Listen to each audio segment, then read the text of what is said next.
days before you throw them away, right? Well, believe it or not, some Thanksgiving staples can be used as natural, inexpensive beauty treatments. Beauty expert Stacy Cox is here to tell us how we can use our leftovers. Instead of stuffing our face, we're going to put them on our face. Right. We're going to save calories. Good morning, Debbie. I love this. Okay, so let's start with our eyes, because particularly for women, after a hard day of cooking, you know, we look a little tired. Puffiness, dark circles, fine lines. Yes. So what you're going to do, who would have thought, but like, you know, Aunt Mary's Jell-O mold from last night, you're going to take the Jell-O mold and you're going to get it into squares or circles, whatever shape you fancy. You're going to wrap it in a little bit of plastic wrap.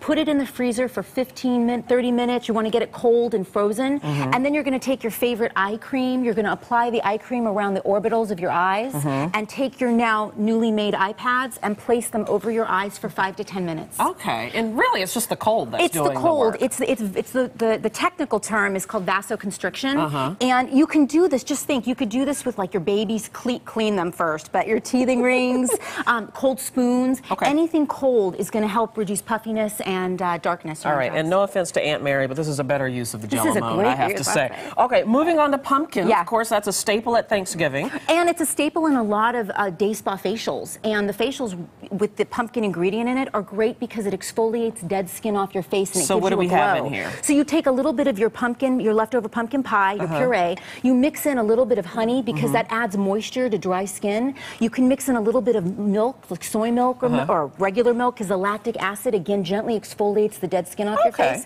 If you've got oily skin, add in a little, like a teaspoon of apple cider vinegar. That helps absorb a little bit of oil. You put that on, leave it on for a few minutes? You leave it on 5 to 10 minutes and then wash it off with lukewarm water and put on the appropriate moisturizer. And if you're hungry while you're doing it, you just... You do what Debbie did. Taste a little bit. Okay, this is pumpkin as well, right? This is, what you do is you take the original pumpkin pie mask and you can amp it up by adding a little bit of brown sugar into the mix, and that makes a nice face and body scrub. Okay. That's easy. So it's just adding the abrasive so you can get off the dead skin. And things like honey and milk and brown sugar, they're sitting in your pantry and your fridge. All right, and you can use this on your face and your body. Correct. This sounds delicious. I don't know why I would put it on my face, but I know, it's cranberry mint and yogurt. Right, it's a gentle cranberry mint. Here, taste this. You want me to taste it? Absolutely. You can eat it, you can wash with it.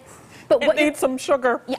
But, okay, so what do we do with it on our face? Okay, so you take about 40 cranberries, you puree them, you can use your coffee, I use my coffee grinder, you take a little bit of mint, you add it into the cranberries, a little bit of plain yogurt, again the yogurt has that milk acid so it's exfoliating, and you mix it all together with warm boiling water, a little bit of half cup, and then you mix it all together and you wash your face with it. All right, quickly, you just have a few seconds. All right. That sounds good, don't taste it folks, let me just tell you. Potatoes and salt, really? Yeah, you know, for your elbows, the really dry spots, elbows, soles of your feet, take a little bit of your leftover mashed potatoes, a little aloe vera juice, and I've got some Noah Natural sea salts. You mix it all together and scrub away. Scrub your elbows. Boom. Stacy Cox, thank you so much. It's delicious and informative. Thank you. Now here's Harry. All right, thanks very much, Debbie. We have